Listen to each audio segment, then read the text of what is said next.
Hey there, welcome to part 2 of the look back and review of the Icom IC R20 receiver. So this is a portable all mode and general coverage from 150 kilohertz all the way up to 3.3 gigahertz.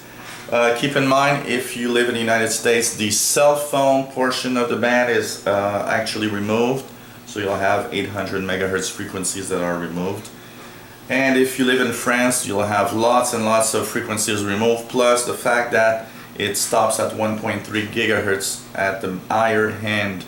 So if you live in France, I think having an export version from somewhere else is probably better if you want to have the full coverage. Here in Canada, we have full coverage, so we're at 150 kilohertz down on the long wave, way up to the very high 3.3 gigahertz, or 3304.999 exactly. Now on this second video, we'll look at the features, actually the faceplate, what it looks like, and what we have, like the buttons and all on this radio. So if we look at the faceplate, first thing we see is this very beautiful display.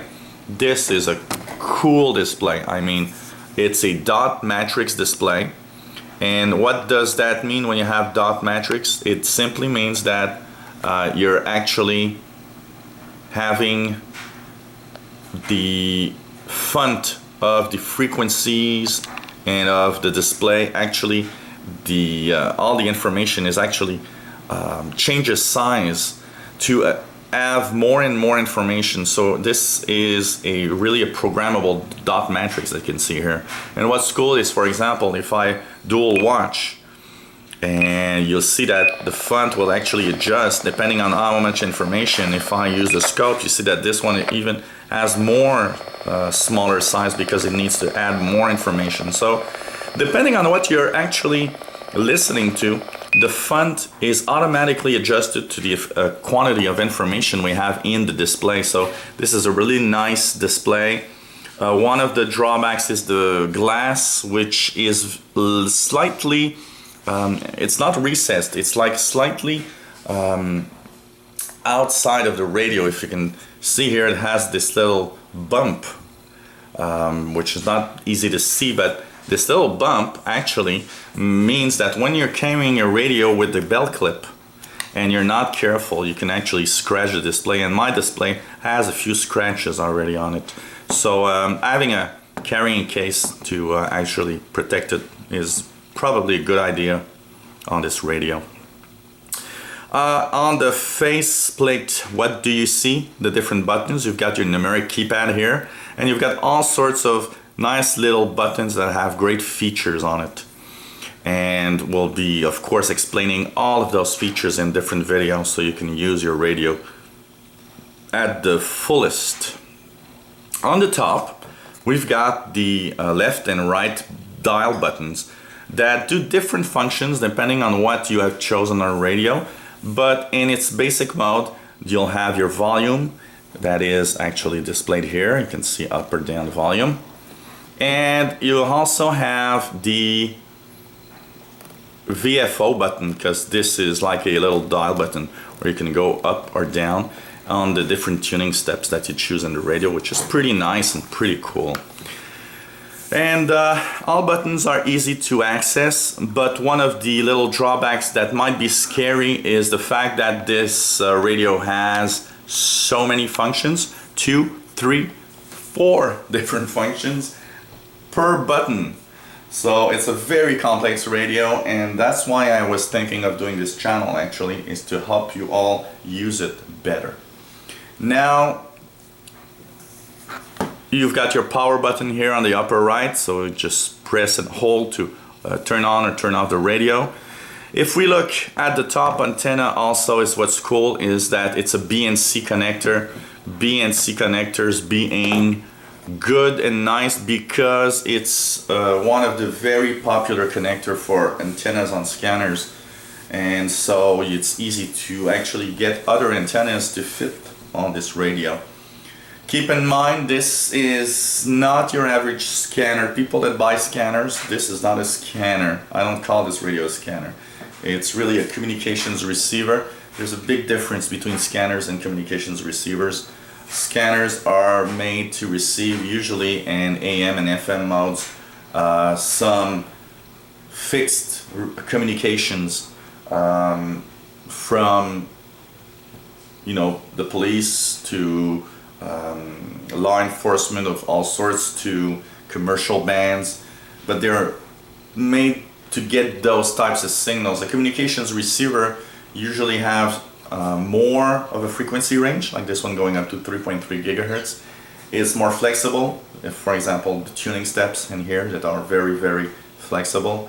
It's more flexible also in the modes. It has upper, lower sideband, CW, things that are unavailable on scanners, or what we call scanners. So this is a world apart. It's not a scanner, and it's not necessarily what you want if you are looking just to listen to the local police. This is more than that. It does a lot more than that. On the right side of the radio, you've got the CIV connector right here, which is a CI5, I believe, which is a standard in Icom radios to plug on your computer and have computer control, for example, with some software like Ham Radio Deluxe. It's also the earphone jack, so if you have earphones, this is pretty cool. Keep in mind that you would need mono earphones because this plug is not stereo. So if you put stereo earphones, you'll hear in one ear only. Here you've got the AC power socket where you can plug in that wall wart that comes with the radio, and this is a DC 6 volt connector. A little lower there's another little secret door where you see the mini USB connector, which is pretty cool.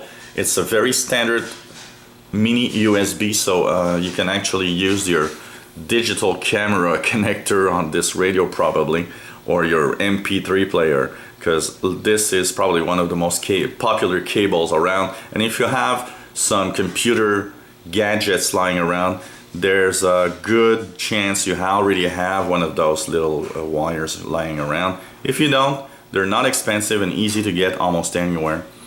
What was nice in my case, Windows 7 has drivers that already make this radio work right out of the box. If not, if you're using an older operating system, you will need the drivers for this radio to plug it on a computer.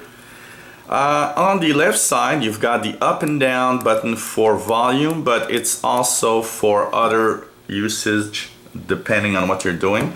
And here it is, the squelch on off. So if you press, you can momentarily take off the squelch, but if you hold it and use the dial buttons, you actually can play on the squelch and squelch levels depending on what you want to do. So really feature-packed radio. On the back side, well, you've got the very nice belt clip, very strong. It has a little spring here that actually makes it very effective. And of course, you've got your little plate here in the back that gives you the information on your receiver, the frequency band. It's made in Japan, and also the serial number that's written there. And of course, this is an Icom receiver. So this is part 2. We've just covered the different buttons and a quick tour of what they do. And we'll have now part 3 coming up. Part 3 is what's good, what's bad, and the different amazing features of this radio. And it's of course the continuation of the review of the Icom IC R20 receiver. So if you enjoyed these videos and have this radio, if you own an Icom IC R20, or if you're planning to buy one, I think subscribing to our channel is going to be a great idea, because you'll have video manuals of how to use the radio, and it's going to be a really nice channel, I believe. Of course, this channel is also on the ICR 8500 tabletop radio, so all of you out there that have either one of these radios, this is a great channel. So thanks for watching 73s, and look at part 3 of this Icom IC R20. review. 73s.